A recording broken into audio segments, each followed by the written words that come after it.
नमस्कार दर्शकों, जैसा आप सभी को विदित है कि इस साल का दूसरा चंद्र ग्रहण 28 और 29 अक्टूबर की मध्य रात्रि को लगने जा रहा है। साथ ही इस दिन शरद पूर्णिमा का त्यौहार भी आ रहा है, जो हिंदुओं के लिए बड़ा महत्वपूर्ण एक त्यौहार माना जाता है।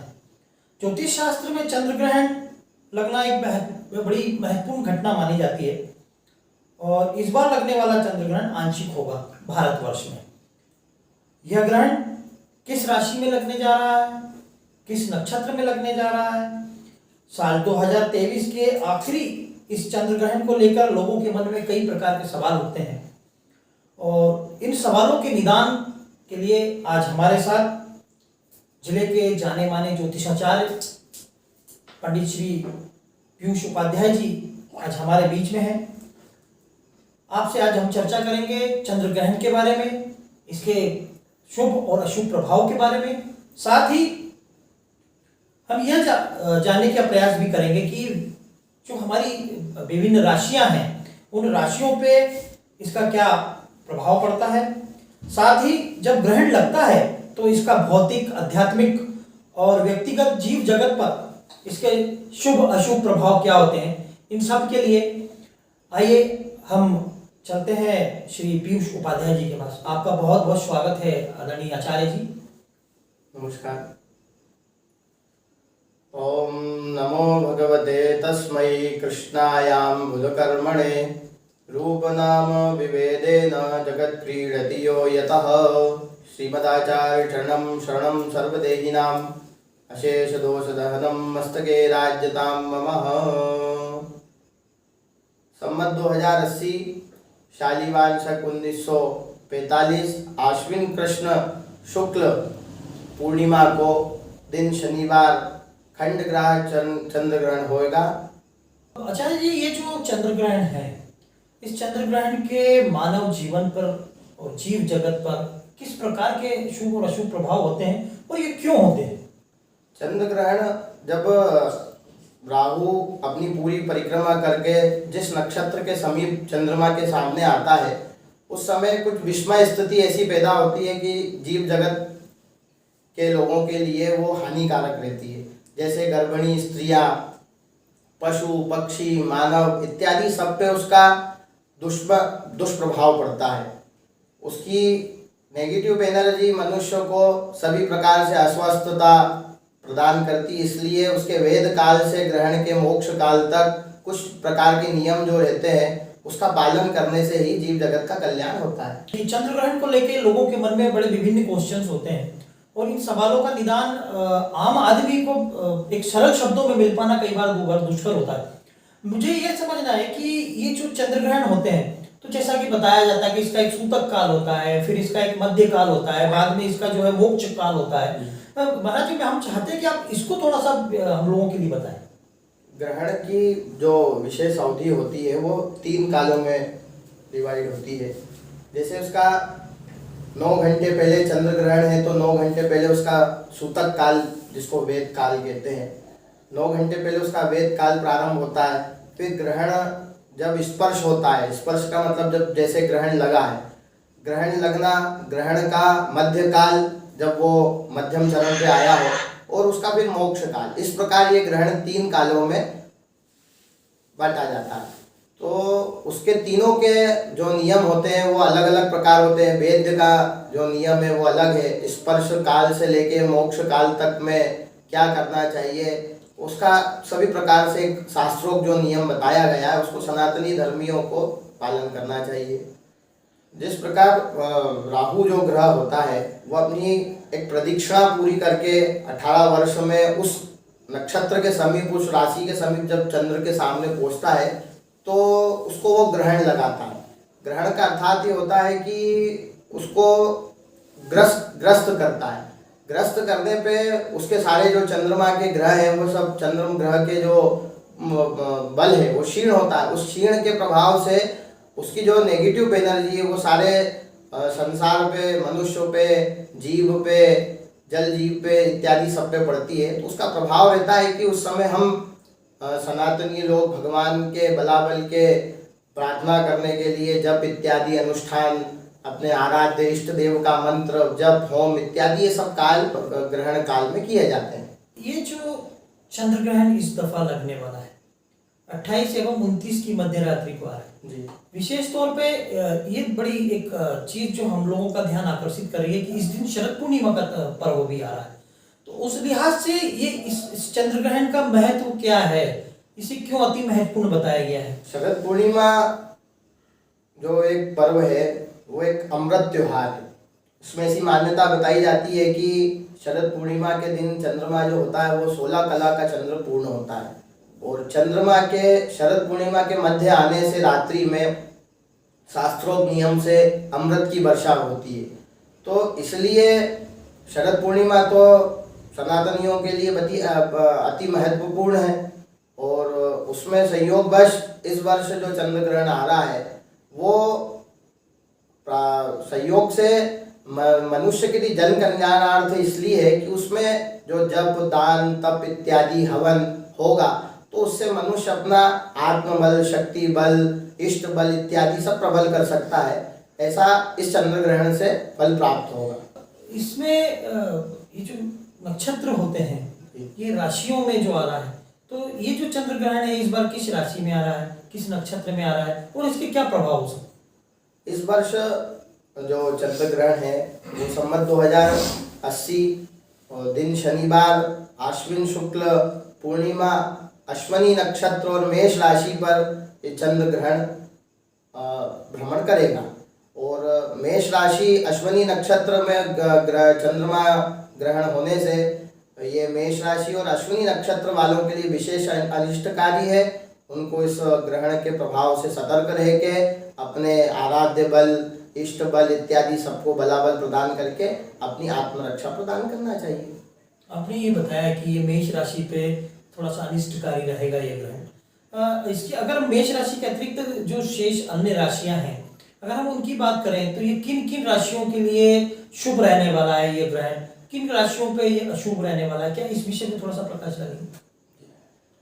जैसे चंद्रमा के ही बलाबल से द्वादश चतुर्थ अष्टम इत्यादि उनकी युति देखकर ही इसकी गणना करी जाती है कि ये नक्षत्र से किस नक्षत्र वालों को किस राशि वालों को ये ग्रहण अरिष्ट शुभ और मध्य रहेगा।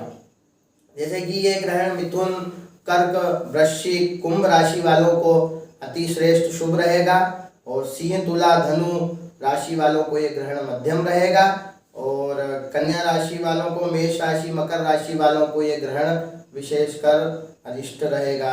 इसलिए इस नक्षत्र में इन राशि वालों को विशेष सावधानी रखकर अपने आराध्य देव का भजन पूजन इत्यादि होम पाठ अपने आचार्यों की मर्यादाओं से सब पालन करके इस ग्रहण को अपने आप को सिद्ध करना चाहिए।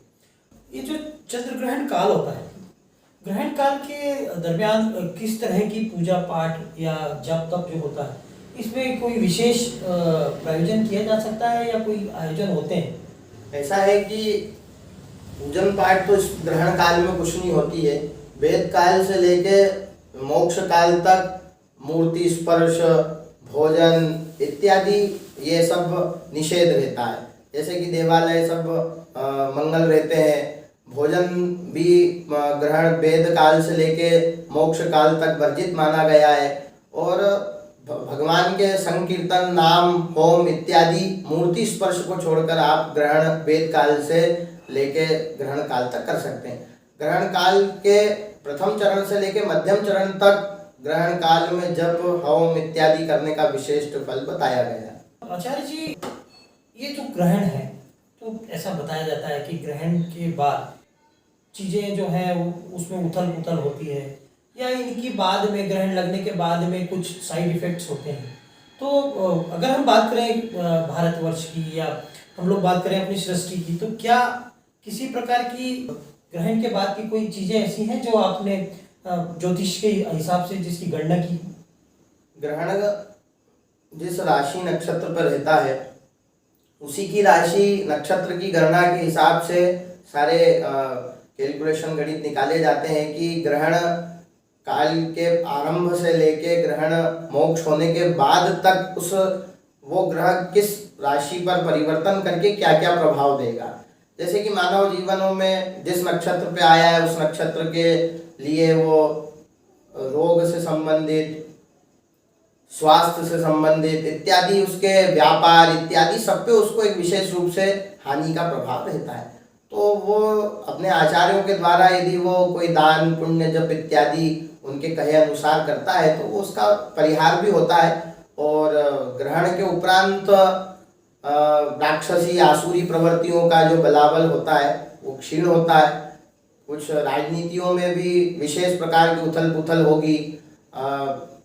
धान इत्यादि उपजों में भी कई प्रकार के संकट आएंगे, बारिश इत्यादि, वर्षा वगैरह इत्यादियों में सबका इसका एक प्रभाव से अरिष्ट फल देखा गया है और कुछ प्रकार के शुभ फल भी देखे गए। जैसे आपने बताया कि पूरे ग्रहण काल में जो है जलपान नहीं करना है, भोजन इत्यादि नहीं करनी है। बच्चे हैं, घर में महिलाएं हैं जो अशक्त हैं या बुजुर्ग हैं, तो क्या इनके लिए कोई प्रावधान है? हाँ, विशेष है। और जैसे कि बालक, अशक्त, असहाय, रोगी, छोटी कन्या इत्यादियों के लिए एक वेद काल का एक चरण निर्धारित करा गया है कि उसी के बाद ये जलपान इत्यादि भोजन छोड़ सकते हैं। वेद काल जो है वो 4:05 से प्रारंभ होके वेद जो रहेगा वो ग्रहण के पूर्व तक रहता है। 1:05 से ग्रहण स्पर्श हो रहा है और 1:45 पर एक ग्रहण काल का मध्य काल होगा और ग्रहण का जो मोक्ष है वो 2:24 पर हरदा दिन मान से ग्रहण का मोक्ष काल होगा। उसमें 4:05 से जो सहायक हैं, जो अपने शरीर को तप के द्वारा साध सकते हैं, वो 4 बजे से भोजन करना बंद करें। और जो छोटी कन्या है, बालक है, अशक्त है, रोगी, असहाय इत्यादि, वो रात्रि 9:29 से जल और भोजन लेना बंद करें। और बाकी जो जल पीने का जो विधान है वो रात्रि 9:30 बजे के बाद जल पीना भी बंद करना चाहिए। इस प्रकार ग्रहण भेद काल को शास्त्रों पद्धति से बताया गया। अशक्त असहायों के लिए एक प्रकार की मर्यादा दी गई है, उसी के बाद वो जलपान भोजन इत्यादि बंद करें। विशेष ग्रहण काल में भोजन, मल मूत्र इत्यादि सबका निषेध बताया गया है। ग्रहण काल में अपने आराध्य का भजन पूजन एकाग्र चित्त से भगवान की स्तुति करना चाहिए, जिससे चंद्र का बलाबल बढ़े और वो जन कल्याणार्थ में हमारे दैविक जीवनों में वो सहायक बने। और ग्रहण के लगने के बाद दान का विशेष एक महत्व बताया गया है। ये क्या है दान का विशेष महत्व और किस तरीके का ग्रहण के बाद हम लोगों को दान करना चाहिए? ये दान किन लोगों को करना चाहिए? तो दान का तो शास्त्र में बड़ी महिमा बताई गई है, दान जप इत्यादि। चूंकि सूर्य ग्रहण का प्रभाव बताया गया है कि सूर्य ग्रहण में कोई मंत्र की जप करा जाता है, दान करा जाता है, तो वो सहस्त्र गुना मतलब 1000 गुना फल प्रदान करता है। चंद्र ग्रहण है तो चंद्र ग्रहण 100 गुना 100 गुना फल प्रदान करता है।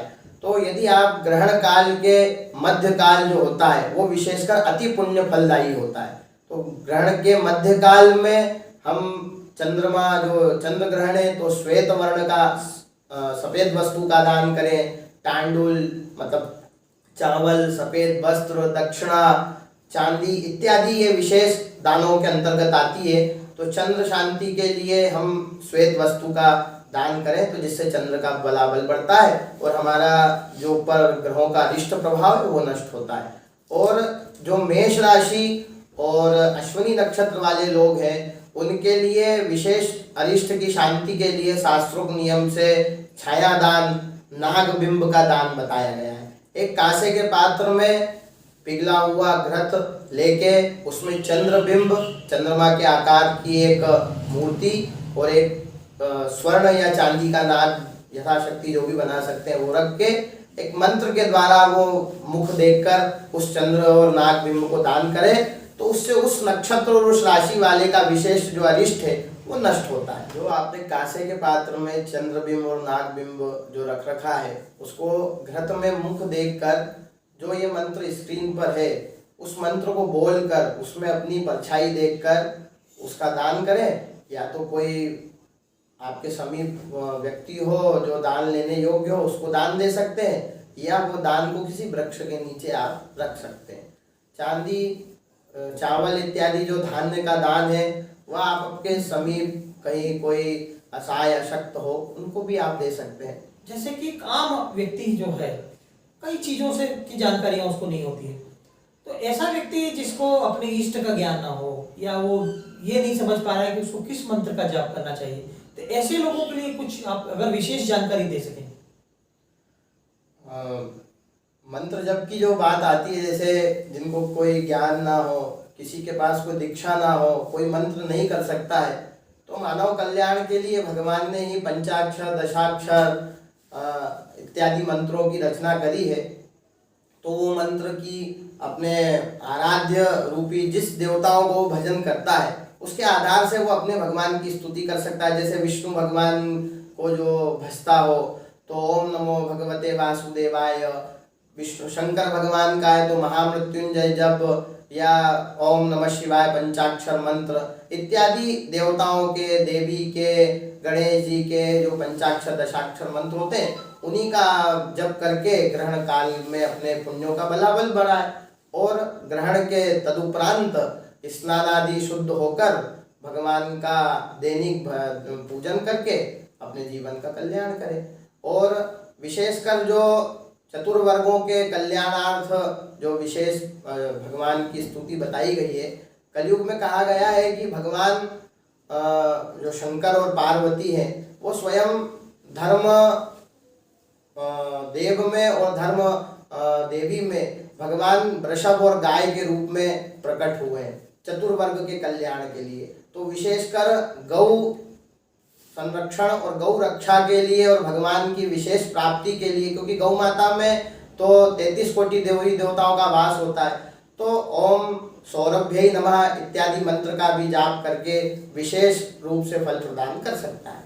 इससे श्रेष्ठ भगवती पार्वती और शंकर की असीम कृपा प्राप्त होगी। इसके लिए आपका बहुत बहुत धन्यवाद।